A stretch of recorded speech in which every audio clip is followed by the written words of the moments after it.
What's up, everyone? A Big Brother legend has been evicted from the game, but a new HOH has risen to power, and it's the Meow Meow's turn to reign over the house. Welcome to your live feed update. That's right, guys, Enzo is now the new HOH in power, and immediately as soon as the feeds come back, we see the game talk beginning to hit the house, and people ain't slowing down. The game continues. It's week 4 now, and the target was discussed as well as the hinky votes that were thrown around in the live vote. So obviously we saw Danny and Enzo throw a vote to evict Kesa, and Cody asked him who he thinks it was, and Enzo was saying that Memphis was denying it. He said it could have been Bailey and Davon. He told him that Danny had approached him a couple of days back as well to throw the hinky votes, but Enzo denied that. He actually went through with that and said, you know, I shut that down and I said no to it. But obviously we know that Danny and Enzo were the hinky votes, so it's going to take something, I think, for them to figure it out. And as well, Enzo's in a fantastic position anyway. He doesn't need to cover anything up as the HOH now because he's in power. People have to suck up to him, or you know, people will be going to him for power, because if you're gunning out for the HOH can backdoor you, anything like that. So I don't think anyone's really going to be on Enzo's case about that, so I think he'll totally get away with throwing that rogue vote. Davon has continued to expose that she is playing quite a few sides of the house, because the guys discussed how they were annoyed at the fact that Davon was cheering on for Kesa in the HOH competition.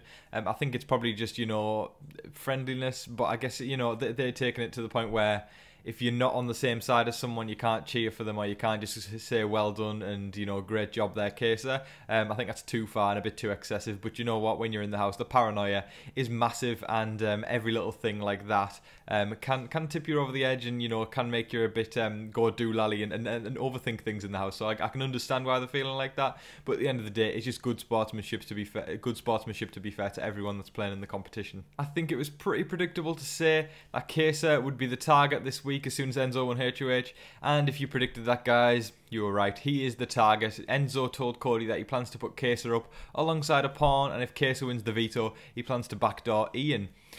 Yeah, so I think this week taking Kesa out is the obvious option, and Ian is obviously a power move if you take someone like Ian out. Ian's doing a fantastic job of laying low, but all it takes is a backdoor, such as Enzo's plan here. I think it's going to take something for Kesa to win the veto, but I think it could be done. And if like Bailey or Davon wins the veto, they may just save Kesa. I think it's very unlikely, but you never know, guys. You got to wait and find out. You got to expect the unexpected. But it seems as though at the moment, Kesa is the straight up target, with Ian being the backup plan. Thinking a bit further down the line now, and Memphis and Kesa had a conversation saying that they don't want to be stuck in the jury house with David, or even have David on the jury, for the simple fact of that when they get to the final two, or whoever gets to the final two, they believe that David will vote irrationally. He has exposed quite a few of his colours this week, showing that the way he deals with the game and his outlook on the game, because I think initially people were thinking, you know, his strategy was to play dumb, like he doesn't know what's going on with the game, but it seems to have transpired this week like he literally does not have a clue what's going on with the game, and that's not a strategy at all. I think he's trying to play it off as a strategy, but I think it's genuinely the case. He doesn't know anything about the game, so a lot of people have turned on David this week, and it's going to take him quite a lot of something. It's going to take something for him to actually gain his reputation back in the game, and not actually be the person who a lot of people just want to shove on the block or just want out the door ASAP. Christmas has once again put herself into a fantastic social position for the week after a delicate and deep conversation with Enzo in the HOH room. She didn't push too many buttons, but she also got where she needed to be, with Enzo saying that he will be totally loyal to her if she is totally loyal to him. They both seem to have that on lock, and Enzo told her she's got nothing to worry about this week, and it seems as though, you know, they had the discussion that, you know, Kesa is the target, and every single person pretty much in the house is saying Kesa needs to go, and Enzo's like, what am I supposed to do? You know, if he doesn't put Kesa up, it's going to be a bit like a Memphis HOH reign, and it's basically him doing not what everyone wants him to do, so it becomes a dictatorship at that point, and his game would crumble. So I think if anything, if Enzo wants to keep his game intact this week and make sure he's not annoying or he's annoying as few people as possible, the best course of option would probably be for him to put Kesa up on the block. Kesa approached Danny for some help, basically saying his back's against the wall, and can you do anything for me that will help me make it further in the game? And he understands that he is the target. He understands he's public enemy #1